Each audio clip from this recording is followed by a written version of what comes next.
जैसे नाव चलाने के लिए चप्पू चलाना पड़ता है, उसी प्रकार से आपका पार्टिकल्स को या म्यूकस को मूव कराने के लिए आपको ये सिलिया चलाने पड़ते हैं। हर स्टूडेंट के लिए ये जो आपका सेशन है ये सबसे ज्यादा अमेजिंग होने वाला है। ये जो स्मूथ मसल हैं, इन स्मूथ मसल्स में अगर आप एक यहां पर सेल को देखें तो ये आपका क्या है, दोनों कोनों पे पिचका हुआ है और एनसीईआरटी का एक एक पॉइंट आपका दिमाग में छप पाए। तो सारे के सारे सेल्स का ओरिजिन तो सेम है, मेसोडर्मल इन ओरिजिन, लेकिन उनका स्ट्रक्चर और फंक्शन डिफरेंट है। हेलो एवरीवन, कैसे हैं आप सब लोग? I hope each and every one of you is doing absolutely good. My name is doctor Vipin Kumar Sharma और मैं आप सभी लोगों का तहे दिल से स्वागत करता हूं हमारे इस प्यारे से प्लेटफॉर्म फिजिक्स वाला के ऊपर।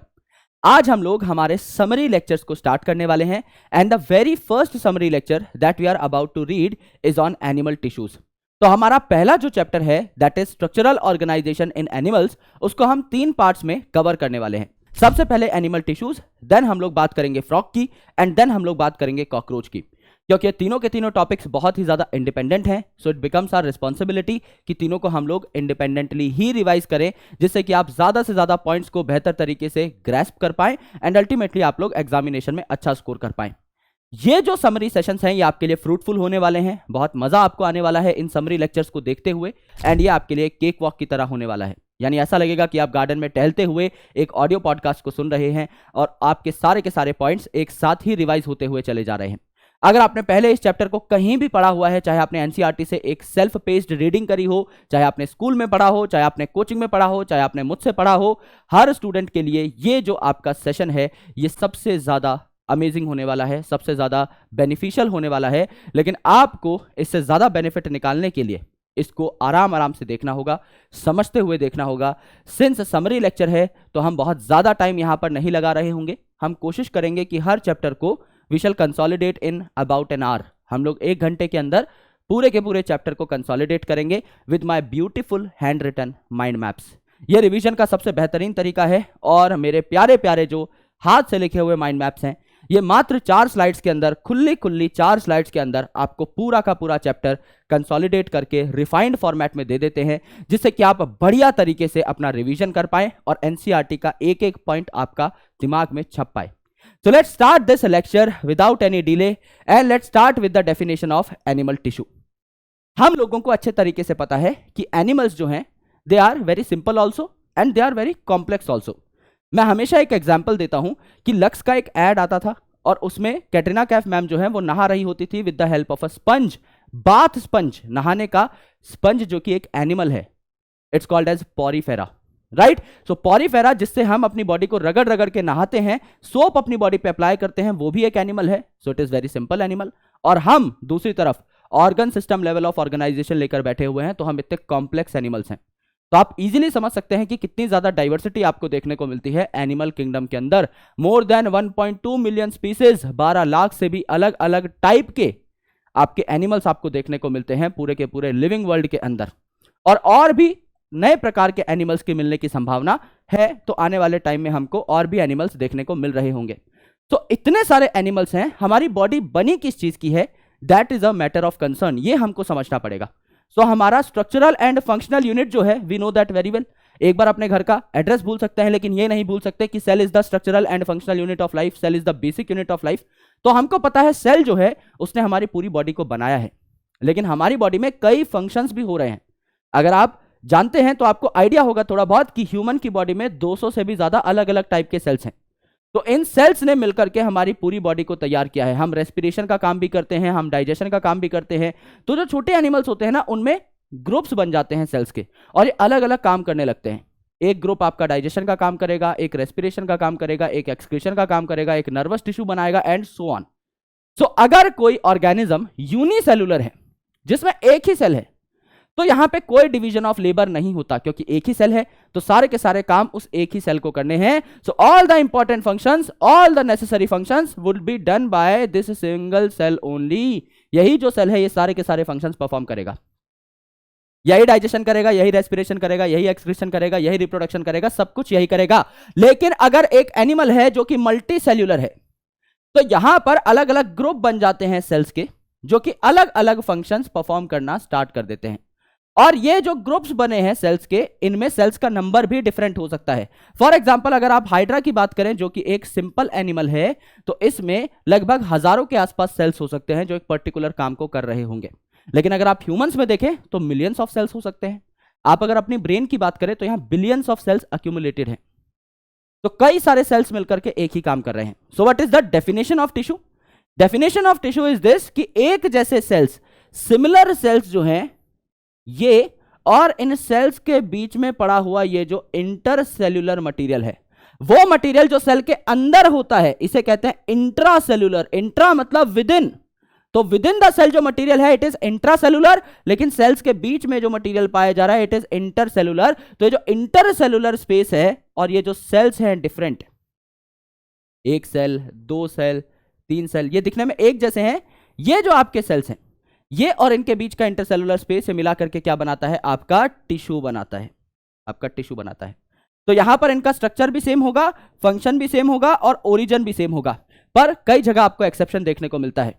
ओरिजिन इज ऑलवेज सेम, लेकिन अगर आप देखें तो स्ट्रक्चर और फंक्शन आपके डिफरेंट हो सकते हैं कई सेल्स के which are a part of same tissue only. For example आप ब्लड की बात करते हैं तो ब्लड के जितने भी सेल्स होंगे ये सारे के सारे मीजोडर्मली डेराइव्ड होंगे, क्योंकि blood is a connective tissue, तो मीजोडर्मल होगा ओरिजिन में। तो सारे के सारे सेल्स का ओरिजिन तो सेम है, मीजोडर्मल इन ओरिजिन, लेकिन उनका स्ट्रक्चर और फंक्शन डिफरेंट है। आरबीसी अलग दिखती है बाएं करके डिस्क शेप, आपका डब्ल्यूबीसी अलग दिखती है, अमीबॉइड दिखती है। प्लेटलेट आपकी प्लेट जैसी है इसीलिए उसको प्लेटलेट कहा, और इनका काम भी अलग अलग है। डब्ल्यूबीसी का काम डिफेंस में है, आरबीसी का काम ऑक्सीजन ट्रांसपोर्ट में है, और प्लेटलेट का काम ब्लड क्लॉटिंग में है। तो इनका स्ट्रक्चर और फंक्शन डिफरेंट हो सकता है, लेकिन origin is always similar, it is always common. तो ये डेफिनेशन आप पढ़ते हो कि हाँ टिश्यू में जो सेल्स होंगे उनका स्ट्रक्चर, फंक्शन और ओरिजिन कॉमन होगा, लेकिन कुछ एक्सेप्शन है जहां स्ट्रक्चर और फंक्शन डिफरेंट देखा जा सकता है। सो जितने भी एनिमल्स हैं इस पूरी की पूरी दुनिया में, उनमें 4 टाइप के ही टिश्यू हो सकते हैं मैक्सिमम, इससे ज्यादा टाइप के टिश्यू नहीं हो सकते। यानी जितने भी टिश्यूज हैं एनिमल से रिलेटेड उनको हमने 4 कैटेगरीज में डिवाइड कर दिया है। एपिथेलियल टिश्यू जो हमारी बॉडी की कवरिंग और इंटरनल ऑर्गन्स की लाइनिंग बनाते हैं। दूसरा कनेक्टिव टिश्यू, नाम ही है कनेक्टिव टिश्यू, तो कनेक्शन और सपोर्ट प्रोवाइड करते हैं to the rest of the tissues. And उसके बाद आता है आपका मस्कुलर टिश्यू जो हमारी मसल्स तैयार करते हैं। एंड देन आफ्टर आपका न्यूरल टिश्यू जो कि नर्वस कंट्रोल एंड कोऑर्डिनेशन आपको प्रोवाइड करता है। तो ये 4 ही प्रकार के टिश्यूज हो सकते हैं, इसके अलावा कोई और टिश्यू है नहीं। और यही 4 टिश्यू आपके स्पेसिफिक प्रोपोर्शन में पाए जाएंगे और अलग अलग प्रकार के ऑर्गन्स बना रहे होंगे। फॉर एग्जांपल यहां पर अगर मैं आपको हार्ट दिखाऊं तो ये जो हार्ट है इसमें भी क्या देखने को मिलेंगे? अलग अलग प्रकार के टिश्यूज देखने को मिलेंगे। ये जो हार्ट है it is a muscular organ, क्योंकि इसमें कार्डियक मसल्स पाई जाती हैं। Cardiac muscles specialised type of muscles हैं जो सिर्फ हार्ट में ही मिलती हैं, जो कि कंटिन्यूअसली कॉन्ट्रैक्ट करती रहती हैं। आपके जन्म से पहले से आपकी मृत्यु तक ये हार्ट हमेशा धड़कता रहता है। तो इसमें कार्डियक मसल है तो मस्कुलर टिश्यूज है। अब ये कार्डियक मसल है, इनको ब्लड सप्लाई दी जा रही है। यहां पे आपको ब्लड वेसल्स दिखाई दे रहे हैं, तो अल्टीमेटली यहां पर ब्लड भी आ रहा है ना, यानी कनेक्टिव टिश्यू भी है यहां पर। अब ये हार्ट जो है इसको प्रोटेक्शन भी देनी है, तो इसके ऊपर एक लेयर भी होती है that is called as pericardium. तो यहां पर चीजों को प्रोटेक्टिव कवरिंग जो प्रोवाइड करता है दैट इज एपिथेलियल टिश्यू। और हर ऑर्गन के पास न्यूरल सप्लाई भी तो होती है हर ऑर्गन को कोऑर्डिनेट करने के लिए, तो यहां पर नर्वस टिश्यू भी होगा। तो चारों प्रकार के टिश्यूज जो हैं वो अलग अलग कॉम्पोजिशन में, किसी में मस्कुलर टिश्यू ज्यादा होगा, किसी में कनेक्टिव टिश्यू ज्यादा होगा एंड सो ऑन। लेकिन ये चारों टिश्यूज मिलकर के क्या है, अलग अलग ऑर्गन्स आपके फॉर्म कर रहे होंगे। This is the most important point. अब आप देखिए सबसे पहले टिश्यू के बारे में हम लोग चर्चा करने वाले हैं that is called as epithelial tissue. एक सीक्वेंस में चलेंगे, epithelial, connective, muscular and nervous. तो एपिथेलियल टिश्यू, एपी का मतलब ऊपर, यानी या तो चीजों की कवरिंग बनाएगा, जैसे हमारे स्किन को ये तैयार कर रहा है, तो skin is also an epithelial tissue. तो या तो बॉडी को प्रोटेक्शन कराता है ये बाहर से या अंदर से। लेट्स से कोई हॉलो ऑर्गन है, उसके अंदर आपका अंदर की लाइनिंग भी तो चाहिए। जैसे आपका पेट है तो पेट में क्या बनता है, एसिड बनता है HCl। तो HCl के प्रभाव से पेट के अंदर के सरफेस को बचाने के लिए भी अंदर से प्रोटेक्शन चाहिए, वो भी आपका एपिथेलियल टिश्यू ही तैयार करता है। तो या तो ये कवरिंग प्रोवाइड करेगा, बाहर का कवर, या अंदर की लाइनिंग, यानी इसका मेन काम क्या है आपका, ऑलमोस्ट आप कह सकते हैं प्रोटेक्शन में है, कवरिंग और लाइनिंग तैयार करने में है। अगर ये हमारी कवरिंग बना रहा है तो ये एटमॉस्फेयर से डायरेक्ट कनेक्शन में है, हवा पानी से डायरेक्ट कनेक्शन में है, बिल्कुल।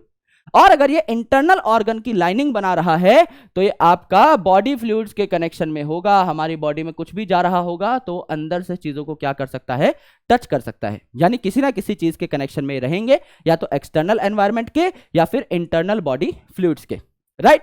ये जो है आपके कंपैक्टली पैक होते हैं यानी इनके बीच में जो स्पेस है, जो आपका इंटरसेलुलर स्पेस है, ये बहुत कम होता है, ये बहुत ही ज्यादा टाइटली पैक होते हैं। एंड डिपेंडिंग अपॉन कि कितनी लेयर्स ऑफ एपिथेलियल टिश्यू यहां पर देखने को मिल रही हैं, they are of two types. अगर एपिथेलियल टिश्यू की एक ही लेयर बन रही है, सिंगल लेयर यहां पर बन रही है, तो इन्हें कहा जाता है सिंपल एपिथेलियल टिश्यू। और अगर मल्टी लेयर यहां पर बन जाती है तो इनको क्या कहा जाता है, इनको कहा जाता है कंपाउंड एपिथेलियल टिश्यू, राइट। जैसे कंपाउंड जो होगी, इसका मेन काम किस में होगा, प्रोटेक्शन में होगा। जैसे कि हमारी स्किन के ऊपर जो लेयर है, हमारी स्किन जो है, that is basically compound epithelial tissue, क्योंकि इसका मेन काम प्रोटेक्शन में है। तो आप ज्यादा लेयर्स यहां पर लगाना चाहते हो कि कोई भी पैथोजन आपकी बॉडी के अंदर एंटर ना कर जाए। लेकिन अगर आप देखो सिंगल लेयर वाले सिंपल एपिथेलियल टिश्यू को, तो इनके डिफरेंट काम हो सकते हैं। फॉर एग्जाम्पल यहां पर आपके पतले पतले सेल्स हैं, जिनको क्या कहा जाता है, फ्लैट सेल्स या स्क्वैमस एपिथेलियम। स्क्वैमस एपिथेलियम मतलब टाइल की तरह, जैसे आपके फर्श पे टाइल्स एडजस्टेड होती हैं, उनके बीच में बहुत कम स्पेस होता है और ये एकदम एक दूसरे के साथ परफेक्टली कनेक्ट हो जाती हैं। तो ये इररेगुलर शेप के सेल्स होते हैं, लेकिन एक दूसरे के साथ परफेक्टली बाइंड हो जाते हैं। इन्हें कहा जाता है क्या, टेसिलेटेड एपिथेलियम, क्योंकि एक दूसरे से परफेक्टली बाइंड हो गए इररेगुलर शेप के होने की वजह से। जैसे मेरे हाथ हैं, ये एक दूसरे से बाइंड हो गए हैं। अगर इस प्रकार से कनेक्टेड होते then they won't be able to bind together, है ना, अलग हो जाते। लेकिन जब ये आपस में क्रॉस लिंक बना चुके हैं तो अब ये बाइंड हो चुके हैं, इसे कहते हैं टेसिलेशन। एंड सिमिलरली आपके पतले पतले सेल्स जो हैं, ये एक दूसरे के साथ इस तरीके से कनेक्टेड होते हैं, जैसे फर्श पे आपने टाइल्स बिछा दी हो, तो इसे पेवमेंट एपिथेलियम भी कहा जाता है। तो ये पतले पतले जो सेल्स हैं, बहुत पतले सेल्स हैं, इनकी लेयर क्या करेगी, अब ये बहुत पतले सेल हैं तो चीजों के एक्सचेंज में हेल्प करेंगे, चीजों के डिफ्यूजन में हेल्प करेंगे। So they basically make a filtration boundary और they basically make a diffusion boundary. तो अगर ये सेल्स हैं तो इनकी इररेगुलर बाउंड्रीज होती हैं, एक दूसरे से ये क्या हो जाते हैं, इंटरकनेक्ट हो जाते हैं। That's why they are called as tessellated epithelium. ये आपका ब्लड वेसल की लाइनिंग में पाए जाएंगे, क्योंकि ब्लड अगर आपका न्यूट्रिएंट और ऑक्सीजन लेकर के जा रहा है तो अल्टीमेटली उसको अलग अलग ऑर्गन्स में न्यूट्रिएंट और ऑक्सीजन को पहुंचाना भी है और CO2 और एक्सक्रीटरी वेस्ट को लेके भी आना है। तो आपकी जो ब्लड वेसल है, it should be highly permeable.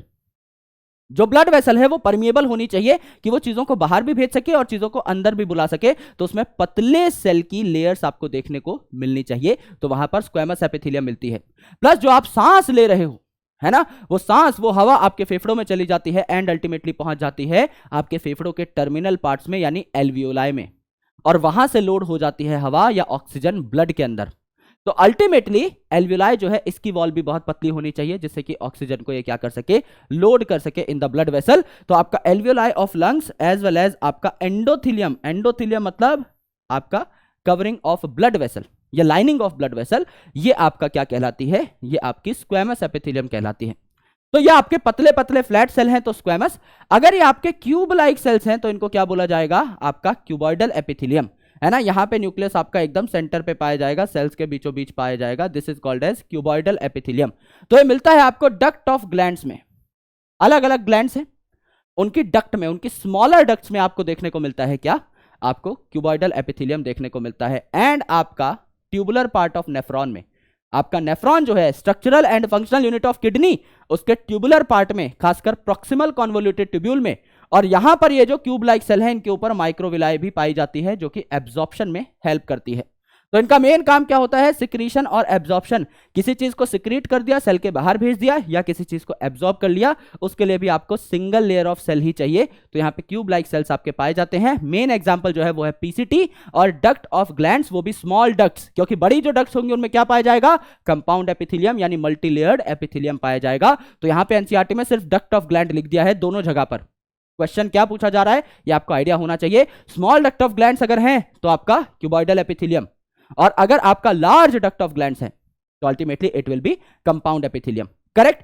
यहां पर फिर आपके कॉलम लाइक सेल्स हैं, लंबे लंबे पिलर लाइक सेल्स हैं, इन्हें कॉलम लाइक सेल्स कहा जाता है, कॉलमनार एपिथेलियम इसको कहा जाता है। और ज्यादातर जो कॉलम लाइक सेल्स हैं, इनके न्यूक्लियस आपको बेस पर यानी नीचे की साइड देखने को मिलेंगे, जिससे कि ये एपिथेलियल टिश्यू के नीचे जो बेसमेंट मेम्ब्रेन होती है और जो कनेक्टिव टिश्यू होता है उसके साथ इंटरेक्ट कर सके। क्योंकि ये जो एपिथेलियम है ये हमेशा या तो बॉडी के आउटर मोस्ट पार्ट पे है, या आपका किसी भी ऑर्गन के अंदर की साइड लाइनिंग बना रहा है, इनर मोस्ट पार्ट पे है, तो इसको सेटल होने के लिए कोई और टिश्यू हमेशा चाहिए रहता है, which is more commonly connective tissue. क्योंकि मैंने बताया था कि कनेक्टिव टिश्यू ही आपका सपोर्ट और लिंकेज का काम करते हैं, अलग अलग ऑर्गन्स को, अलग अलग टिश्यूज को लिंक करते हैं। तो अगर एपिथेलियल टिश्यू है तो इसको बैठने के लिए क्या चाहिए, एक और टिश्यू चाहिए which is in general connective tissue. तो कनेक्टिव टिश्यू के ऊपर एपिथेलियल टिश्यू बैठा रहता है हमेशा, और उनके बीच में एक मेम्ब्रेन पाई जाती है जिसको बेसमेंट मेम्ब्रेन कहा जाता है, जो कि सेल्यूलर नहीं होती, ए सेल्यूलर मेम्ब्रेन होती है, करेक्ट। तो यहां पे न्यूक्लियस होता है आपका बेस पे। It is found in lining of stomach and intestine. Lining of stomach and intestine पे तो ये भी सिक्रीशन और एब्जॉर्प्शन करती है। आपका खाना जब डाइजेस्ट हो जाता है तो मैक्सिमम एब्जॉर्प्शन कहां पर होती है सर, इंटेस्टाइन में, तो इंटेस्टाइन एब्जॉर्प्शन। एंड आपका स्टमक जो है इसमें जो सेल्स हैं they basically secrete mucus. HCl के इफेक्ट को कम करने के लिए ये म्यूकस भी सिक्रीट कर सकते हैं, एंड अलग अलग जगह पर आपका म्यूकस बनता रहता है, तो ये आपके सिक्रीटरी भी हो सकते हैं और एब्जॉर्प्टरी भी हो सकते हैं।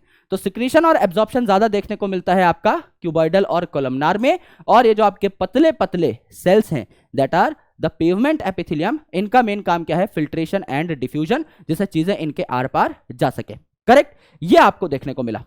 अब मेरे दोस्त ये जो आपके क्यूबॉइडल सेल्स हैं और ये जो आपके लंबे लंबे कॉलमनार सेल्स हैं, ये अपने आप को मॉडिफाई कर सकते हैं। मॉडिफाई होकर के ब्रश बॉर्डर्ड भी बन सकते हैं, यानी इनके ऊपर माइक्रोविलाई भी पाई जा सकती है। जैसे क्यूबॉइडल सेल था, इसके ऊपर माइक्रोविलाई पाई जा रही थी पीसीटी में, और ये आपके सिलिएटेड भी हो सकते हैं। इन क्यूबॉइडल या कॉलमनार सेल्स के ऊपर आपको सिलिया भी देखने को मिल सकते हैं, जो कि आपके सब्सटेंसेस की या म्यूकस की मूवमेंट करा सकते हैं इन अ पर्टिकुलर डायरेक्शन। आप सांस ले रहे हो, हवा के साथ कोई पैथोजन आपकी बॉडी में आ गया, तो अल्टीमेटली क्या है, आपका जो रेस्पिरेटरी ट्रैक्ट है इसमें कई जगह पर सिलिया लगे हुए हैं, वो उस पैथोजन को ट्रैप कर लेंगे और अल्टीमेटली उसको म्यूकस से लोड कर देंगे। जो चिपचिपा म्यूकस है इससे उस पर्टिकुलर पैथोजन को लपेट देंगे और सिलिया को कोऑर्डिनेटेड वे में मूव करेंगे, जिससे वो म्यूकस लोडेड पार्टिकल ऊपर जा सके। और फिर आपकी ये जो लाइनिंग है ये इरिटेट होने लगेगी, आपको छींक आ जाएगी और आप उस पैथोजन को अपनी बॉडी से बाहर निकाल पाएंगे। तो यहां पर अगर आप देखें तो इनर सरफेस ऑफ ब्रोंकियोल्स, यहां पर आप पैथोजन को बाहर निकालने के लिए क्या करते हैं, सिलिया का इस्तेमाल करते हैं, as well as fallopian tube, क्योंकि स्पर्म महाराज जो है ये तो क्या है, ये तो आपके मोटाइल हैं, लेकिन फीमेल का जो एग है वो आपका ओविडक्ट में मूव करता है with the help of cilia, क्योंकि वो खुद से मूव नहीं कर सकता। तो फेलोपियन ट्यूब में भी क्या देखने को मिलता है, आपको सिलिया देखने को मिलता है। तो पार्टिकल्स को या म्यूकस को स्पेसिफिक डायरेक्शन में मूव करते हैं। जैसे नाव चलाने के लिए चप्पू चलाना पड़ता है, उसी प्रकार से आपका पार्टिकल्स को या म्यूकस को मूव कराने के लिए आपको ये सिलिया चलाने पड़ते हैं। तो किस किस की मॉडिफिकेशन से बन सकते हैं, आपके सिलिएटेड या आपके ब्रश बॉर्डर्ड एपिथेलियम, आपका क्यूबॉइडल और कॉलमनार सेल्स की मॉडिफिकेशन से। ये जो है आपका एकदम सिंपल स्क्वेमस, ये कोई फर्दर खास मॉडिफिकेशन नहीं दिखाता है। यहां पर देखिए modification of epithelial tissue depending upon कि ये क्या सिक्रीट कर रहे हैं। तो अगर आप देखें तो क्यूबॉइडल या कोलमनार सेल आपका सिक्रीशन के लिए भी क्या हो सकते हैं, मॉडिफाइड हो सकते हैं।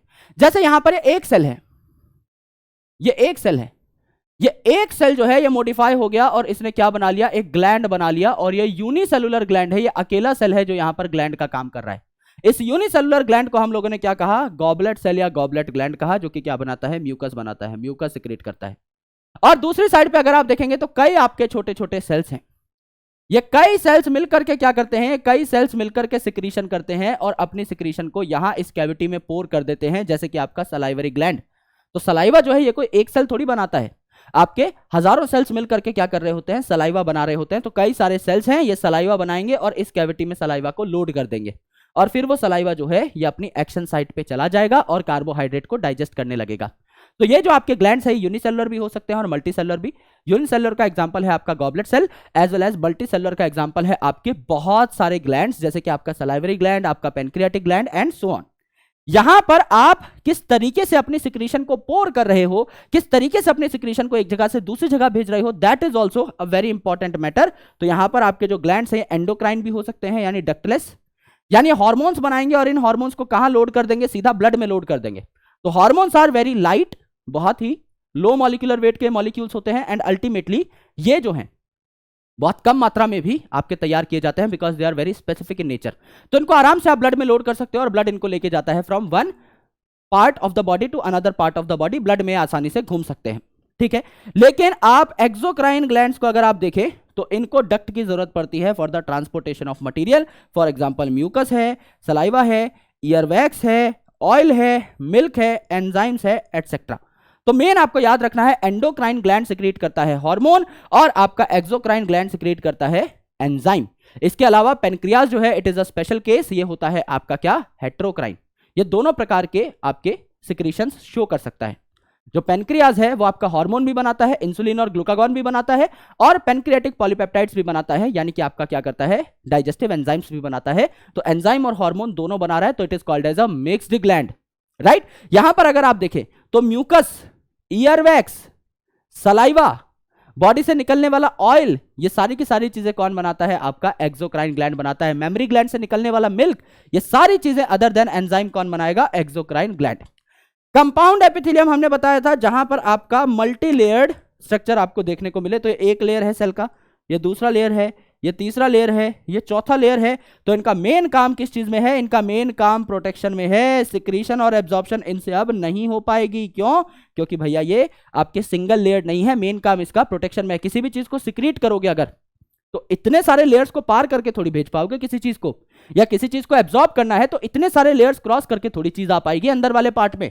तो ये जो बहुत सारे लेयर्स ऑफ सेल्स हैं, they are ultimately utilised for what, they are ultimately utilised for protection purpose. जैसे कि अगर आप मॉइस्ट सरफेस देखेंगे बक्कल कैविटी का या फेरिंग्स का, and duct of pancreas and salivary gland अगर आप देखेंगे, तो duct of pancreas and salivary gland, तो यहां पर लार्ज डक्ट्स की बात हो रही है। और स्मॉल डक्ट्स की जब बात हो रही थी तो मैंने आपको सेम चीज बताई थी, जब स्मॉल डक्ट्स की बात होगी यहां पर भी लिखा हुआ था भैया आपका डक्ट ऑफ ग्लैंड। तो यहां स्मॉल डक्ट्स की बात हो रही है और यहां पर लार्ज डक्ट की बात हो रही है, duct of pancreas and salivary gland. As well as skin पे तो आपको ये देखने को मिलेगा ही मिलेगा। अब आपके सबसे इंपॉर्टेंट जो पार्ट्स हैं, these are called as cell junctions.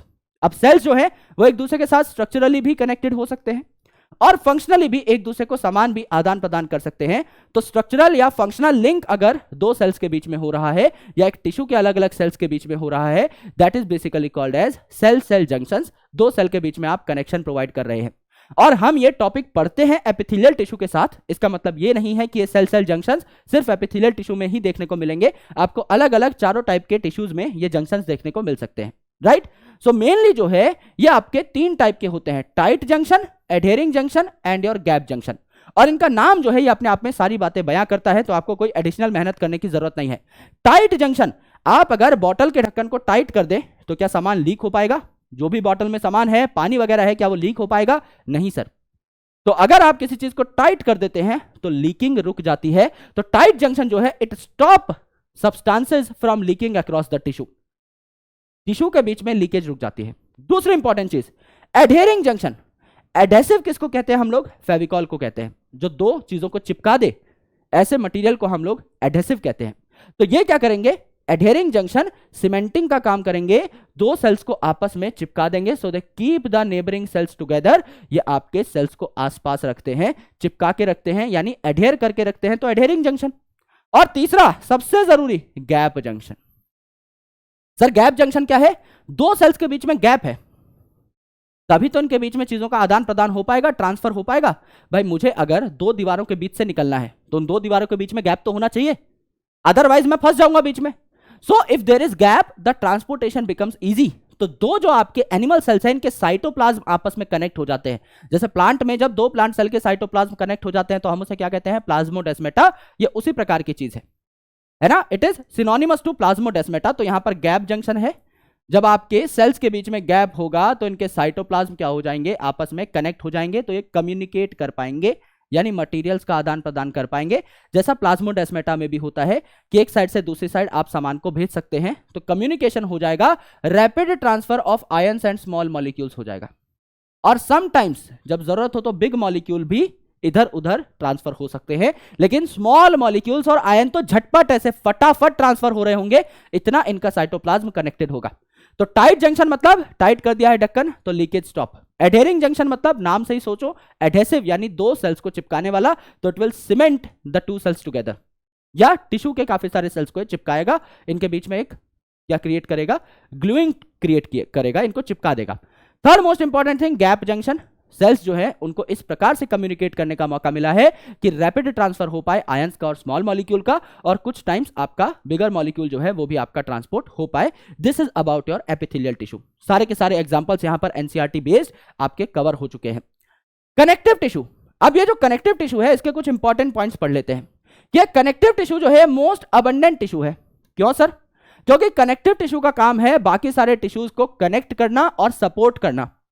इसीलिए तो इसका नाम कनेक्टिव टिश्यू है, बाकी सबको ये कनेक्ट करेगा, यानी सबके साथ इसका मेल जोल है। ये अकेला ऐसा टिश्यू है जिसका सबसे लेना देना है, तो क्या ये सबसे अबंडेंट और सबसे वाइडली डिस्ट्रीब्यूटेड होगा? बिल्कुल। आप कहीं भी सुई चुभाओ, खून निकल जाएगा फचाक करके। तो ultimately that blood is also a type of connective tissue, right? तो यहां पर ये सबसे ज्यादा अबंडेंट होते हैं। They support and link other tissues and organs also. They secrete fibres. यहां पर क्या होता है? कनेक्टिव टिश्यू में फाइबर्स होते हैं जो कि स्ट्रक्चरल प्रोटीन्स के बने होते हैं। तो दो प्रकार के आपको प्रोटीन्स यहां पर देखने को मिलेंगे, collagen protein and elastin protein. Collagen protein strength provide करता है और इलास्टिन प्रोटीन इलास्टिसिटी प्रोवाइड करता है। इसके नाम से ही पता लग रहा है कि ये इलास्टिक है, तो ये ज्यादा फ्लेक्सिबल है, ज्यादा मोल्डेबल है, आपका इजीली स्ट्रेच हो जाता है। तो यहां पर इलास्टिन और कोलेजन नाम के प्रोटीन्स पाए जाते हैं जो कि स्ट्रेंथ देते हैं जैसे कि कोलेजन, इलास्टिसिटी देते हैं जैसे इलास्टिन, और फ्लेक्सिबिलिटी देते हैं जैसे कि इलास्टिन अगेन, राइट? लेकिन यहां पर सबसे जरूरी पॉइंट यह है कि ब्लड जो है इसमें फाइबर्स नहीं होते। भाई ब्लड में अगर फाइबर होंगे तो ब्लड लिक्विड के फॉर्मेट में फ्लोट नहीं कर पाएगा, राइट? अगर एक पाइप में ब्लड बह रहा है, it need to be in the liquid state. उसमें फाइबर्स अगर आप सिक्रीट करोगे तो आपका ब्लड जो है आगे जाके क्लॉग हो जाएगा और आपको हार्ट अटैक आ जाएगा, दिल का दौरा पड़ जाएगा। इसीलिए नेचर ने ब्लड को इस तरीके से तैयार किया है कि इसमें फाइबर्स की आवश्यकता नहीं होती। तो जो आपके फ्लूइड कनेक्टिव टिश्यू हैं जो कि बहते हैं, उनमें फाइबर नहीं मिलेंगे। Other than that her connective tissue में आपको क्या देखने को मिलेंगे? फाइबर्स देखने को मिलेंगे। ये बात हमने समझी। अब देखिए, ये जो कनेक्टिव टिश्यू है इनको तीन अलग अलग पार्ट्स में डिवाइड कर दिया। पहला जो आपका पार्ट है लूज कनेक्टिव टिश्यू। नाम से ही चीजों को तोड़ना सीखो भैया, मेहनत नहीं करनी है, सिर्फ लॉजिक लगाना है। लूज कनेक्टिव टिश्यू यानी यहां पर आपके फाइबर्स जो है और आपका मैट्रिक्स जो है, यानी इन फाइबर्स के बीच में प्रेजेंट जो ग्राउंड सब्सटेंस है, ये जो है आपका ढीला ढीला प्रेजेंट है, लूजली प्रेजेंट है, यानी फाइबर्स का नंबर कम है। मैट्रिक्स यानी गीला गीला सब्सटेंस आपका ज्यादा है। फाइबर्स इतने कम है कि ओवरऑल लूज अपीयरेंस हो रही है आपकी कनेक्टिव टिश्यू की, इसे लूज कनेक्टिव टिश्यू कहते हैं। डेंस कनेक्टिव टिश्यू मतलब डेंसिटी बढ़ गई, ग्राउंड सब्सटेंस में खूब सारे फाइबर आके भर गए तो डेंसिटी बढ़ गई। और स्पेशलाइज्ड कनेक्टिव टिश्यू जो स्पेशल काम करते हैं, जैसे कि आपका स्केलेटल स्पेशलाइज्ड कनेक्टिव टिश्यू है, जैसे कि आपका बोन एंड कार्टिलेज। और आपका फ्लूइड कनेक्टिव टिश्यू है जिनमें मैंने बताया कि फाइबर्स एब्सेंट होंगे, जैसे कि आपका लिम्फ हो गया और आपका ब्लड हो गया। ब्लड में क्या क्या होता है? आपका प्लाज्मा होता है यानी पानी होता है लगभग 55% के आसपास, और बचा हुआ 45% जो है उसमें आपके WBC यानी व्हाइट ब्लड सेल होते हैं, RBC यानी रेड ब्लड सेल होते हैं, और प्लेटलेट होते हैं। ये सारे मिलकर के ब्लड तैयार करते हैं। और सर लिम्फ क्या होता है? लिम्फ आप मान के चलिए एक तरीके से आपने क्या किया है, ब्लड को फिल्टर कर दिया है। लेट्स से मेरे पास एक छलनी है, उसके ऊपर से मैंने ब्लड डालना स्टार्ट किया, तो जो छलनी है ये मोटे मोटे पार्टिकल्स को ऊपर ही रोक लेगी। जैसे आप चाय छानते हैं तो आपकी चाय पत्ती, कूटी हुई अदरक, कूटी हुई इलायची ऊपर रह जाती है, और चाय जो है लिक्विड चाय वो फिल्टर होकर के नीचे चली जाती है, छोटे पार्टिकल्स नीचे चले जाते हैं। सिमिलरली अगर आप ब्लड को फिल्टर करोगे तो मोटी मोटी आरबीसीज और आपके यहां पर बड़े बड़े प्रोटीन्स ऊपर रह जाएंगे, और अगर आप ब्लड से आरबीसी और बड़े बड़े प्रोटीन निकाल दें तो नीचे जो सारा का सारा माल मसाला गया है that is called as lymph. तो एक तरीके से आप कह सकते हो लिम्फ इज फिल्टर्ड ब्लड, और ये भी आपका लिक्विड है, तो ultimately this will also not contain any kind of fibres. ठीक है, तो ये फाइबरलेस होते हैं। यहां पर आपकी बॉडी को स्ट्रेंथ प्रोवाइड करते हैं कौन? Bone and cartilage. स्केलेटल आपका यहां पर ये कनेक्टिव टिश्यू कहलाते हैं, स्पेशलाइज्ड कनेक्टिव टिश्यू कहलाते हैं। एक और स्पेशलाइज्ड कनेक्टिव टिश्यू है जिसको एनसीईआरटी की समरी में स्पेशलाइज्ड की कैटेगरी में रखा हुआ है, that is called as adipose tissue. ये इतना स्पेशलाइज्ड है कि इसमें जो सेल है इसका 95% part is utilised for storing the fat molecules. ये आपका अंगूठी जैसा जो दिखाई दे रहा है that is a fat cell, इसको हम अडाइपोज सेल कहते हैं। तो इसमें ज्यादातर पार्ट जो है ये फैट को स्टोर करने के लिए इस्तेमाल हो रहा है, और न्यूक्लियस एकदम कोने पे चला गया है, छोटा सा हो गया है। तो ये भी आपका क्या है? स्पेशलाइज्ड कनेक्टिव टिश्यू है, एकदम स्पेशल इसका स्ट्रक्चर है, बहुत यूनिक टाइप का ये सेल आपको यहां पर देखने को मिलता है, राइट? तो अडाइपोज को भी कभी कभी आपका स्पेशलाइज की कैटेगरी में रखा जाता है। तो अगर आप देखें तो लूज कनेक्टिव टिश्यू में आपके फाइबर्स कम थे, डेंस वाले में फाइबर्स ज्यादा थे। लूज कनेक्टिव टिश्यू के दो एग्जांपल्स हैं, एरियोलर। एरियोलर कौन है? मैंने आपको बताया था एपिथेलियल टिश्यू को हमेशा बैठने के लिए अपने नीचे एक लेयर चाहिए कनेक्टिव टिश्यू की। वो जो कनेक्टिव टिश्यू की लेयर है ज्यादातर बार एरियोलर टिश्यू ही होती है। तो ये आपका एक सपोर्ट स्ट्रक्चर की तरह काम करता है फॉर एपिथेलियल टिश्यू, इसे एरियोलर टिश्यू कहा जाता है। तो ये भी आपका काफी डिस्ट्रीब्यूटेड है, जहां जहां एपिथेलियम उसके नीचे अधिकतर बार आपकी एरियोलर टिश्यू ही पाई जाती है, तो ये भी बॉडी में कई जगह डिस्ट्रीब्यूटेड दिखाई देता है। एडाइपोस टिश्यू क्या करेगा, ये आपका फैट को स्टोर करेगा बीनीथ द स्किन, ये आपका फैट को स्टोर करेगा, राइट यानी कोई भी आपने एक्सेसिव न्यूट्रिएंट्स लिए तो वो क्या हो जाते हैं, फ्यूचर के लिए फैट में कन्वर्ट हो जाते हैं और आपके स्किन के नीचे लोड हो जाते हैं। इसे हम क्या कहते हैं, अडाइपोस टिश्यू। तो beneath your skin there is a layer called as adipose tissue. तो अगर आप देखें तो स्किन जो है इसको कौन बना रहा है, बेसिकली कंपाउंड एपिथेलियम, क्योंकि हमें प्रोटेक्शन चाहिए स्किन में, तो कंपाउंड एपिथेलियम क्या कर रहा है, यहां पे स्किन को बना रहा है। फिर इसके नीचे क्या मिलेगा, एपिथेलियम को सपोर्ट कौन प्रोवाइड करेगा, एरियोलर टिश्यू। तो यहां पर लिखा मिलेगा बीनीथ द स्किन, तो आप समझ गए कि भाई एपिथेलियल टिश्यू के नीचे आपको क्या मिलेगा, एरियोलर टिश्यू। फिर आपका इसके नीचे आपको क्या देखने को मिलेगा, आपका फैट स्टोर मिलेगा, तो ये भी तो बीनीथ द स्किन ही बोलोगे, तो कंफ्यूज होने की कोई खास आवश्यकता यहां पर है नहीं। जो डेंस कनेक्टिव टिश्यू है जिसमें फाइबर बहुत ज्यादा है, अब इसमें फाइबर अगर रेगुलरली अरेंज है तो इसे कहा जाता है डेंस रेगुलर कनेक्टिव टिश्यू, और अगर इररेगुलरली अरेंज है तो इसे कहा जाता है इररेगुलर कनेक्टिव टिश्यू। आपको जान के हैरानी होगी कि ये जो डेंस कनेक्टिव टिश्यू है ये भी आपका स्किन में पाया जाता है। अब कहोगे सर स्किन में है क्या क्या, आराम से सुनने की कोशिश करिएगा। यहां पर देखिए, सबसे पहले मैंने बताया स्किन जो है इसमें आपका एपिथेलियल टिश्यू की लेयर तो होगी ही, क्योंकि हमारी बॉडी की कवरिंग और इंटरनल ऑर्गन की लाइनिंग्स कौन बना रहा है, एपिथेलियल टिश्यू। उसके बाद ये जो एपिथेलियम है इसको नीचे सपोर्ट प्रोवाइड करने के लिए कौन है, areolar tissue, which is a type of loose connective tissue. उसके बाद नीचे आपने फैट को स्टोर कर दिया, दैट इज अडाइपोस टिश्यू। अब मेरे भाई कई बार क्या होता है, अलग अलग जगह से आपके एब्रेशंस आते हैं, यानी मैकेनिकल स्ट्रेस आता है। भाई आपको चोट अगर लगेगी तो हमेशा यहीं ऐसे ही थोड़ी लगेगी, ऐसे भी लग सकती है, ऐसे भी लग सकती है, ऐसे भी लग सकती है, ऐसे भी लग सकती है, इन डिफरेंट डायरेक्शंस। तो अल्टीमेटली आपके जो फाइबर्स हैं वो इस चोट को सहने के लिए आपके डिसओरिएंटेड होने चाहिए, अलग अलग प्रकार से इररेगुलर फॉर्म में अरेंज होने चाहिए। भाई यहां पर देखिए आपके फाइबर्स जो है एक तरीके से ही अरेंज है, सारे फाइबर्स एक तरीके से अरेंज है। तो ऐसे चोट आई तो बचा लेंगे, ऐसे चोट आई तो बचा लेंगे। अब ऐसे कुछ घुस गया करके तो थोड़ी बचा पाएंगे, तो regular arrangement is not required. यहां पे देखें ऐसे चोट लगी तो भी बचा लिया, ऐसे चोट लगी तो भी बचा लिया, ऐसे चोट लगी तो भी बचा लिया, ऐसे चोट लगी तो भी बचा लिया, ऐसे चोट लगी तो भी बचा लिया। ये जो फाइबर्स है आपके इस तरीके से अरेंज हैं कि कहीं से भी कोई भी मैकेनिकल स्ट्रेस आए हम हमारी बॉडी को बचा पाए, and that's why it is also found in skin. तो स्किन में क्या क्या देखने को मिला, आपकी आउटर मोस्ट कवरिंग जो है ये स्किन में देखने को मिली, that is basically compound epithelium. उसके नीचे देखने को मिला आपको सपोर्ट के लिए एरियोलर टिश्यू, फिर आपको देखने को मिला इररेगुलर यहां पर डेंस कनेक्टिव टिश्यू, एंड उसके नीचे आपका फैट भी स्टोर हो सकता है, दैट इज अडाइपोस टिश्यू भी आपको देखने को मिल सकता है। तो चारों का एग्जांपल टिश्यू है, लेकिन आपका चारों का बेसिकली मैंने आपको अलग अलग फंक्शन बता दिया है कि चारों स्किन में ही पाए जाते हैं टिश्यूज, लेकिन इनका फंक्शन अलग अलग कैसे है that we have already discussed, right. तो रेगुलर और इररेगुलर ये यहां पर देखने को मिल सकते हैं। सो अगर आप देखें तो this diagram is very important, इसकी लेबलिंग जो है नीट में आती है। ये आपका एरियोलर टिश्यू है जो कि आपका सपोर्ट क्या करता है, एपिथेलियम को सपोर्ट करता है, यानी एपिथेलियल टिश्यू के नीचे मोस्ट ऑफ द टाइम जो कनेक्टिव टिश्यू पाया जाएगा दैट इज एरियोलर टिश्यू। तो बीनीथ द स्किन भी आपको मिलेगा, जाहिर सी बात है, बिल्कुल मिलेगा। तो यहां पर आपके ये जो सेल है नीले कलर का सबसे बड़ा जो दिखाई दे रहा है ये क्या है, फाइब्रोब्लास्ट। फाइब्रोब्लास्ट मतलब, ब्लास्ट का मतलब हमेशा B for blast, B for बनाने वाला, C for clast, C for consume करने वाला। तो कोई अगर कोई सेल बना रहा है it is called as blast. Osteoblast bone cell बनाने वाला, कॉन्ड्रोब्लास्ट कार्टिलेज सेल बनाने वाला, फाइब्रोब्लास्ट फाइबर सेल बनाने वाला, ऑस्टियोक्लास्ट बोन सेल को खाने वाला, कॉन्ड्रोक्लास्ट कार्टिलेज सेल को खाने वाला, फाइब्रोक्लास्ट फाइबर सेल को खाने वाला। तो यहां पे फाइब्रोब्लास्ट है तो इससे आपके फाइबर निकलते हुए दिखाई देंगे, एकदम दिखाई देंगे, ये आपके अनब्रांच्ड फाइबर्स है। तो लेबलिंग में आपको बकायदा लिखवाया भी गया था, अनब्रांच्ड फाइबर है, सीधे सीधे दिखाई दे रहे हैं, these are called as collagen fibres, these are collagen fibres. And यहां पर ये जो सेल है मेन सेल जिससे कोलेजन फाइबर निकल रहे हैं it is called as fibroblast, क्योंकि यहां से निकल रहे हैं, ठीक है। यहां पर आपको ये हरे कलर के और फाइबर्स दिखाई दे रहे हैं जो कि क्या है, आपके ब्रांच्ड है, ब्रांचिंग आपको दिखाई दे रही है बकायदा। ये क्या है, आपके इलास्टिन फाइबर्स है, तो elastin fibres are more branched.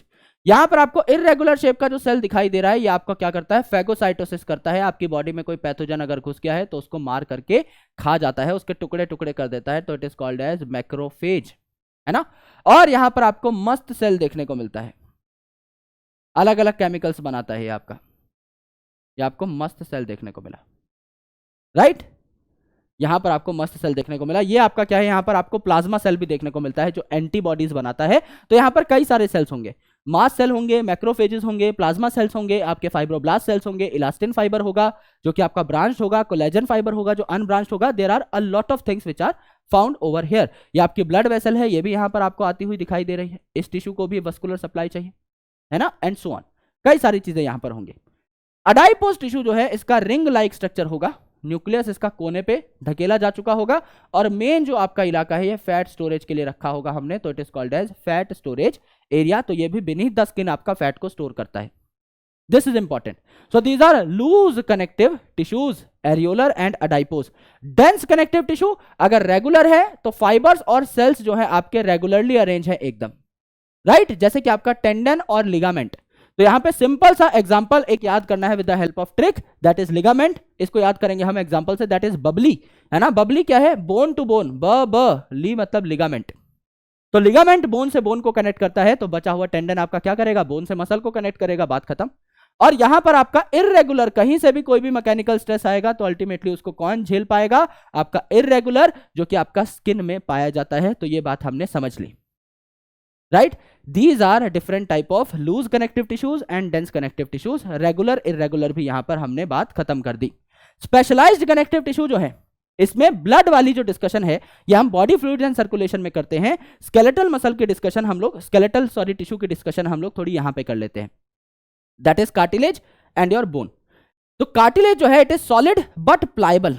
Pliable मतलब मोल्डेबल है, तो ये एकदम रॉक सॉलिड नहीं होती, इसको थोड़ा बहुत आपका प्लाइबल माना जाता है, यानी थोड़ी बहुत फ्लेक्सिबल ये होती है। लेकिन यहां पर जो आपकी हड्डी है, जो बोन है, it is solid and non pliable. ये बिल्कुल भी हिल नहीं सकती, इसको आप क्या कर सकते हो, है ना, बिल्कुल भी मोल्ड नहीं कर सकते हो। तो यहां पर it is solid and non pliable, ये नहीं मुड़ती, ये आपकी लचीली नहीं होगी। इसका रॉक सॉलिड होना जरूरी है क्योंकि इसमें कैल्शियम शॉर्ट्स देखने को मिलते हैं, कैल्शियम फॉस्फेट और sulphate as well as collagen fibres की यहां पर स्ट्रेंथ के लिए रिक्वायरमेंट होती है। दैट्स व्हाई कोलेजन फाइबर्स भी खूब सारे देखने को मिलते हैं। कार्टिलेज के सेल को क्या कहा, कॉन्ड्रोसाइट। कॉन्ड्रो मतलब कार्टिलेज, साइट मतलब सेल। तो जो आपके कॉन्ड्रोसाइट बनाएंगे वो कॉन्ड्रोब्लास्ट, जो खाएंगे वो कॉन्ड्रोक्लास्ट। जो आपके बोन सेल बनाएंगे वो ऑस्टियोब्लास्ट, जो खाएंगे वो ऑस्टियोक्लास्ट, और बोन सेल को कह दिया ऑस्टियोसाइट। ठीक है। आप अगर देखेंगे तो वर्टिब्रेट के एम्ब्रियो में, हम लोग भी क्या है, वर्टिब्रेट है, क्योंकि हमारे अंदर रीढ़ की हड्डी है, वर्टिब्रल कॉलम है, so we are also vertebrates. तो हमारे एम्ब्रियो में बहुत सारी कार्टिलेजेस पाई जाती हैं, लेकिन उनमें से ज्यादातर कार्टिलेजेस बोन में कन्वर्ट हो जाती हैं जब हम अडल्ट हो जाते हैं। तो कुछ ही कार्टिलेज हमारी बॉडी में इस टाइम पर अडल्ट स्टेज में बची हुई होती है। जैसे कि आपका वर्टिब्रल कॉलम जो है, इसके अलग अलग वर्टिब्रा जो है, इनके बीच में कार्टिलेज देखने को मिलती है। टिप ऑफ नोज पे कार्टिलेज देखने को मिलती है। एक्सटर्नल ईयर जॉइंट में आपको कार्टिलेज देखने को मिलती है। हाथ पैरों में भी कुछ जगह पर आपको कार्टिलेज देखने को मिलती है। और हड्डियां आपको पता है बढ़िया तरीके से कि हमारी पूरी बॉडी को फ्रेम देती हैं। अल्टीमेटली हमारी पूरी बॉडी का जो वेट है वो बियर करती हैं, चलने फिरने में हेल्प करती है ना। सॉफ्टर टिश्यूज को प्रोटेक्ट करती है। हमारे लंग्स जो है, हमारा दिल जो है, उसको आपका ये रिबकेज प्रोटेक्ट करके बैठा हुआ है। तो ultimately there are a lot of soft organs and soft tissues जिनको हमारी बोन्स, हमारा स्केलेटल सिस्टम जो है ये प्रोटेक्ट करता है। अगर आप देखें तो यहां लेकुने पाए जाते हैं कार्टिलेज में। लेकुने मतलब कैविटी। तो ये जो आपके कॉन्ड्रोसाइट होते हैं, इनके अराउंड एक कैविटी होती है, तो वो लेकुने पाए जाते हैं। सिमिलरली लेकुने आपके यहां भी पाए जाते हैं बोन सेल्स में भी। लेकिन बोन के जो सेल्स हैं ये एक पर्टिकुलर लेयर में अरेंज होते हैं। इन लेयर को कहते हैं लैमेली। तो यहां पर लेकुने और लैमेली दोनों पाई जाती हैं। यहां पे सिर्फ आपका लेकुने पाया जाता है, लैमेली एब्सेंट होती है।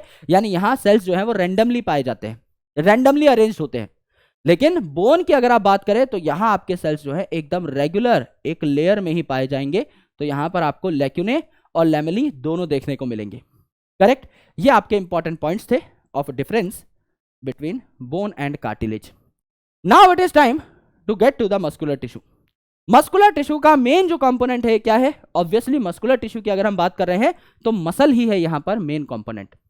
तो ये जो मसल सेल्स होते हैं they are excitable cells. Basically क्या हो जाते हैं, ये आपके कॉन्ट्रैक्ट हो जाते हैं एंड अपने आप को लेंथन भी कर सकते हैं, यानी ये छोटे बड़े हो सकते हैं, जिससे कि हमारी बॉडी में मूवमेंट आती है। हम अगर चल फिर पा रहे हैं, that is basically due to the coordination of bone and muscle. दोनों की यहां पर इंपॉर्टेंट कोऑर्डिनेशन की आवश्यकता है। तो हमारी जो मसल है ये आपके मसल फाइबर की बनती है ना। और कई सारे मसल जो फाइबर्स है ये आपके किसके बनते हैं, मसल फाइब्रिल्स के बनते हैं। और ये फाइब्रिल्स फिलामेंट के बनते हैं। हम इस पूरे स्ट्रक्चर की discussion locomotion and movement chapter में दोबारा से कर रहे होंगे, क्योंकि यहां सिर्फ इंट्रोडक्शन दे रखा है आपका मस्कुलर टिश्यू का, बहुत ज्यादा बातें नहीं कर रखी, एंड न्यूरल टिश्यू का भी। मेन हम इनकी डिस्कशन कहां करते हैं, न्यूरल कंट्रोल एंड कोऑर्डिनेशन में and locomotion and movement chapter में। तो यहां अगर आप देखें तो 3 प्रकार के आपके मस्कुलर टिश्यू या मसल्स पाई जाती हैं, skeletal muscle, smooth muscle and cardiac muscle. नाम से ही समझ लीजिए, कार्डियक मतलब सिर्फ और सिर्फ हार्ट में पाई जाएगी, और आपको पता है कि हार्ट जो है एक यूनिट के तौर पे धड़कता है। तो यहां पर आपके कम्युनिकेशन जंक्शन या फिर आपकी इंटरकैलेटेड डिस्क पाई जाती हैं, जो आपके इस कार्डियक मसल के अलग अलग पार्ट्स को कनेक्ट कर देती हैं। तो कई सारी मसल्स हैं, उनको जोड़ के एक यूनिट के तौर पे ही हम लोग क्या कर देते हैं, आपका बढ़िया तरीके से कॉन्ट्रैक्ट करा देते हैं। तो कम्युनिकेशन जंक्शन या इंटरकैलेशंस यहां पर पाई जाती हैं। अगर आप स्केलेटल मसल की बात करो तो ये स्केलेटल सिस्टम के साथ यानी हमारी हड्डियों के साथ कनेक्शन बना के बैठी होंगी और हमारी मूवमेंट में हेल्प कर रही होंगी, जैसे कि आपका बाइसेप एंड ट्राइसेप। और स्मूथ मतलब इंटरनल ऑर्गन्स की जो भी मसल्स हैं, कुछ मसल ऐसी हैं जिनकी कोऑर्डिनेशन को आप बेसिकली क्या कर सकते हो, जिनकी कॉन्ट्रैक्शन को आप खुद से ही रेगुलेट कर सकते हो, कोऑर्डिनेट कर सकते हो। जैसे कि अगर मुझे बाइसेप फुलानी है मैं फुला सकता हूं, है ना, ट्राइसेप दिखानी है मैं दिखा सकता हूं। ये जो मसल्स हैं इनकी कॉन्ट्रैक्शन को मैंने किया है मेरी मर्जी से, तो वॉलंटरी यहां पर मैंने क्या किया है, एक्शन लिया है। लेकिन मेरी पेट की जो मसल्स हैं वो मेरी मर्जी से नहीं हिल रही, राइट। मेरी ब्लड वेसल के अंदर जो पतली सी मसल की लेयर है वो मेरी मर्जी से नहीं हिल रही, उसको मैं कोऑर्डिनेट नहीं करा पा रहा, उसको मैं कॉन्ट्रैक्ट नहीं करा पा रहा, तो that is basically non voluntary, मेरी उस पर मर्जी चल ही नहीं रही है। एंड मेरे दिल को भी मैं नहीं धड़का रहा, अभी इतनी देर से मैं आपको पढ़ा रहा हूं, लेकिन मैंने ये बिल्कुल भी नहीं सोचा कि मेरा दिल इस टाइम पे धड़क रहा है, वो ऑटोमेटिकली अपना काम खुद करता रहता है। तो यहां पर ये इनवॉलंटरी होता है, अपना काम खुद करता है। सिमिलरली इंटरनल ऑर्गन्स में जो भी मसल पाई जाती हैं ये भी इनवॉलंटरी होती हैं। स्केलेटल मसल को मैं वॉलंटरीली कंट्रोल कर सकता हूं। ये जो स्केलेटल मसल है ये आपकी मल्टी न्यूक्लिएटेड होती है, बहुत सारे न्यूक्लियस इसमें पाए जाते हैं, और आपका यहां पर लाइनिंग्स आपको देखने को मिल रही हैं। इन लाइनिंग्स को कहा जाता है स्ट्रिएशंस, तो ये स्ट्रिएटेड मसल कहलाती हैं। ये जो स्मूथ मसल हैं, इन स्मूथ मसल्स में अगर आप एक यहां पर सेल को देखें तो ये आपका क्या है, दोनों कोनों पे पिचका हुआ है ना, इसके दोनों एंड्स जो हैं ये चिपके हुए हैं, इसको कहा जाता है टेपर्ड एंड्स। दोनों एंड्स पे आपने टेप लगा दी है, टेपर्ड एंड्स हैं, बीच से फूला हुआ है आपका सेल, एक ही न्यूक्लियस है यहां पर, यूनिन्यूक्लिएटेड कंडीशन है, और दोनों एंड्स आपके टेपर्ड हैं, टेप हो रखे हैं, है ना, बीच में से मोटा और दोनों एंड्स आपके टेपर्ड। इसे फ्यूजिफॉर्म सेल कहा जाता है। तो फ्यूजिफॉर्म होते हैं ये, और नॉन स्ट्रिएटेड, इनके ऊपर ऐसी कोई व्हाइट कलर की आपको लाइनिंग्स देखने को नहीं मिलती। यहां पर भी आपको क्या मिला, यहां पर भी आप अगर देखें तो आपको स्ट्रिएशंस देखने को मिली कार्डियक मसल में भी, एंड यहां पर कुछ जंक्शंस हैं जो कि अलग अलग पार्ट ऑफ कार्डियक मसल को कनेक्ट करते हैं और इसको एक यूनिट के तौर पे कॉन्ट्रैक्ट कराने में हेल्प करते हैं। इन्हें इंटरकैलेटेड डिस्क कहा जाता है या फिर इन्हें कम्युनिकेशन जंक्शन कहा जाता है। तो स्ट्रिएटेड कौन कौन है, यहां लाइनें दिखी, यहां लाइनें दिखी, तो स्केलेटल मसल और आपका कार्डियक मसल स्ट्रिएटेड है, ये नॉन स्ट्रिएटेड हो गई। फ्यूजिफॉर्म कौन है, सिर्फ ये आपकी क्या है, दोनों एंड्स पे चिपकी हुई है, ये फ्यूजिफॉर्म है। ये आपके पैरेलल मसल बंडल्स होते हैं जिनको कनेक्टिव टिश्यू की एक लेयर क्या करती है, सराउंड करती है, पैक करती है, और यहां जो आपके सेल्स हैं इनको भी कनेक्टिव टिश्यू की एक लेयर क्या करती है, सराउंड करती है, पैक करती है। एक यूनिट के तौर पे कौन कॉन्ट्रैक्ट कर सकता है, कार्डियक मसल, क्योंकि वहां पर इंटरकैलेटेड डिस्क है, तो ये इसका एकदम स्पेसिफाइड फीचर है। आप हार्ट की और इंटरनल ऑर्गन की मसल्स की कॉन्ट्रैक्शन को खुद कंट्रोल नहीं कर सकते, तो these are involuntary. Skeletal muscle की कॉन्ट्रैक्शन को आप कंट्रोल कर सकते हो, तो दीज आर वॉलंटरी। तो हमने स्ट्रक्चर देखा एंड यहां पर हमने फंक्शंस भी देखे। न्यूरल टिश्यू जो है ये हमारी बॉडी पे ग्रेटेस्ट कंट्रोल स्थापित करके बैठा हुआ है, क्योंकि हमारा नर्वस टिश्यू जो है, सेंट्रल नर्वस सिस्टम की अगर हम बात करें तो ब्रेन और स्पाइनल कॉर्ड हो गया, और इनसे निकलने वाली जो नर्व्स हैं that is peripheral nervous system. बहुत खतरनाक, बहुत हायर लेवल का नर्वस कंट्रोल हमारे अंदर देखने को मिलता है। मेन जो स्ट्रक्चरल एंड फंक्शनल यूनिट है हमारे नर्वस सिस्टम की वो क्या है, न्यूरॉन। और हमें लगता है कि सिर्फ न्यूरॉन्स ही हैं नर्वस सिस्टम में, ऐसा नहीं है। मोर देन 50% जो पार्ट है हमारे नर्वस सिस्टम का वो बनाता है न्यूरोग्लियल सेल्स, या इनको कहा जाता है ग्लियल सेल्स, जो कि क्या करते हैं, सपोर्ट देते हैं और नरिशमेंट प्रोवाइड करते हैं आपके न्यूरॉन्स को, खाने पीने का सामान देते हैं, प्रोटेक्शन प्रोवाइड करते हैं, जिससे कि इनमें बढ़िया तरीके से काम हो पाए। जैसे यहां पर देखिए आपका न्यूरॉन है, तो बाहर से सिग्नल जहां आता है these are called as dendrites. बाहर से सिग्नल कैच कौन करता है, डेंड्राइट, और ये सिग्नल पहुंच जाता है इस सेंट्रल पार्ट पे जिसको कहते हैं सेल बॉडी या साइटोन, और फिर ये आपका सिग्नल चला जाता है कहां पर, आपका एक्सॉन में, and ultimately to the next neuron. ऐसे एक के बाद एक के बाद एक के बाद एक तारों जैसा ये नेटवर्क बना हुआ होता है। जैसे आप एक वायर से दूसरे वायर को कनेक्ट कर सकते हो to transfer the voltage from one end to another end, इसी प्रकार से आप एक न्यूरॉन के बाद अगले न्यूरॉन को कनेक्ट कर सकते हो एंड फाइनली ये जो सिग्नल है कहां जा सकता है, आपका किसी ग्लैंड पे या किसी मसल पे जा सकता है। जैसे आपकी स्मूथ मसल है तो ये कैसे कॉन्ट्रैक्ट करेगी, इसको कॉन्ट्रैक्ट करने का सिग्नल कहां से आएगा, आपका न्यूरॉन से ही तो आएगा। तो कोई मसल है जिसको कॉन्ट्रैक्ट करानी है तो उसका सिग्नल कौन लेके आया, न्यूरॉन लेकर के आया और वो मसल कॉन्ट्रैक्ट होनी स्टार्ट हो गई। सिमिलरली कोई ग्लैंड है जिसको आपको एक्टिवेट करना है या इनहिबिट करना है, ऑन और ऑफ दोनों काम होते हैं यहां पर, तो उसके लिए आप न्यूरल सिग्नल भेज सकते हो। So they can be stimulatory signals यानी positive signals, they can be inhibitory signals also, they can be negative signals, दोनों चीजें होती हैं। जैसे कि आपके कैटलिस्ट हैं, आपके एंजाइम्स हैं, they are most of the time positive enzymes या पॉजिटिव कैटलिस्ट, लेकिन there are negative catalyst and negative enzymes also. Similarly यहां पर भी आपका जो सिग्नल जा रहा है ये पॉजिटिव सिग्नल हो सकता है किसी चीज को कॉन्ट्रैक्ट कराने का, या किसी चीज को रिलैक्स कराने का सिग्नल भी हो सकता है, इनहिबिटरी सिग्नल भी हो सकता है। दोनों प्रकार के सिग्नल्स आप यहां देखते हैं। So there are 4 different type of tissues जो हमने पढ़े। एपिथेलियल टिश्यू, इसी चैप्टर में उसकी मेन डिस्कशन थी। कनेक्टिव टिश्यू, जहां पर फ्लूइड कनेक्टिव टिश्यू के बारे में यानी ब्लड के बारे में आप body fluid and circulation chapter में पढ़ेंगे। देन आपका यहां पर हमने देखा मस्कुलर टिश्यू, इस पूरे को आप लोकोमोशन एंड मूवमेंट में दोबारा रिवाइज करेंगे। एंड न्यूरल टिश्यू, इसको आप न्यूरल कंट्रोल एंड कोऑर्डिनेशन में आराम से देखेंगे। यानी अल्टीमेटली अगर आप देखें तो हमें सिर्फ 2 टिश्यूज की डिटेल्ड डिस्कशन यहां पर करनी थी, एपिथेलियल और कनेक्टिव टिश्यू। इसके अलावा आपको ये सारी की सारी चीजें दोबारा देखने को मिलेंगी in your syllable in different chapters, right. So I hope you enjoyed this session and I hope आपका जो समरी लेक्चर है वो बहुत अच्छा रहा होगा। अगर आपने सारे के सारे बैच के लेक्चर्स देखे हैं तो आपको बहुत मजे से सारी चीजें समझ में आई होंगी, या फिर अगर आपने खुद से एक बार एनसीईआरटी पढ़ रखी है तो भी आपको सारी चीजें समझ में आई होंगी। मैंने कोशिश की है कि मैं आपको यहां पर भी एक कंसेप्चुअल अंडरस्टैंडिंग हर चीज की बना करके दूं और एनसीईआरटी का एक एक पॉइंट कवर करूं, तो कुछ भी छूटा नहीं है। आप एनसीईआरटी का वर्ड टू वर्ड मिला करके देख सकते हैं। In the minimum time possible हमने इस पूरे के पूरे चैप्टर को क्रैक कर लिया है। अब हम अगले सेशन में डिस्कशन करेंगे अबाउट द फ्रॉग एंड उसके बाद हम लोग डिस्कशन करेंगे अबाउट द कॉकरोच एंड फिर हम लोग धीरे धीरे करके बढ़ रहे होंगे towards the chapters of human physiology and rest of the chapters like animal kingdom and biomolecules, और फिर हमारे 11th क्लास के जो भी चैप्टर्स हैं ये हो जाएंगे खत्म। सो आई होप आपको ये सेशन जो है पसंद आया होगा। इफ यस तो एक बार कमेंट सेक्शन को भर डालिए विद योर लव्ड रिस्पॉन्सेस, और मैं आपसे मिलता हूं अगले सेशन में। तब तक के लिए अपना ख्याल रखिए और पढ़ाई करते रहिए। Thank you so much, bye bye, take care, जय हिंद, शुक्रिया।